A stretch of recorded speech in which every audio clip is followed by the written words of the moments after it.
All right, some big breaking news coming in. Pakistan's tour of England appears to be in jeopardy after 7 more players test positive for coronavirus. Yesterday, there were 3 Pakistani cricket players who tested positive. So this takes the total number of COVID positive cricketers to 10. The squad was supposed to be leaving for England on the 28th of June, and it now appears uncertain whether the tour is going to go ahead as scheduled. The cricketers who've tested positive now include Fakhar Zaman, Mohammad Rizwan, Mohammad Hafiz, Wahab Riaz, Imran Khan, Mohammad Hasnain and Kashi Yatin. These are the 7 players as per the release by the PCB who have tested positive. Vinay Tiwari, Mirror Now's managing editor, joins us for more on this.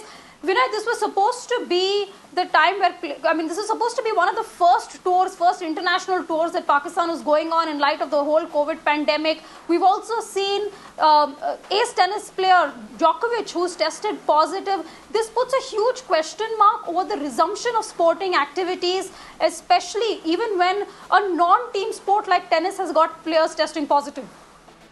Yes, and I think the two, developments, whether it is Djokovic himself testing positive and his wife, and now 10 Pakistan cricketers testing positive, will certainly bring back the focus of resumption of normal sporting activity in the world of Corona. Remember, the ICC had, spent quite a lot of time, the technical committee, which is actually headed by Anil Kumble, one of India's greats, to come up with, cricket in the world of COVID. And that was in many ways a step toward resumption of the cricketing ties. This particular tour would have been the first major one. Even though the Pakistani cricket team has announced a 29-member squad with a lot of reserves there as well. If you have a situation where 10 players have already tested positive, it does put a huge question mark. I must add here, Aarti, that the Pakistan Cricket Board's chief has actually maintained that the tour is still going to be on. Though I am still not sure of how it will be on, because 10 of the leading players are now out, and we still don't know what's the result of the remaining players who've been tested as well. It also puts a question mark over whether the ECB would now want to go ahead with the tour as well.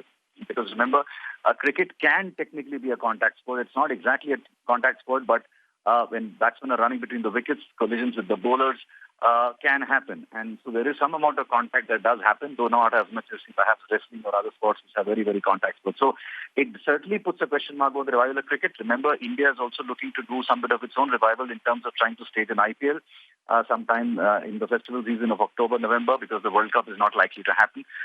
So all of those questions will get raised. And the way this thing now unfolds over the next few days will possibly give us an indication of how soon live cricket action can actually begin, or live sporting action can actually, increase across the world, Aarti.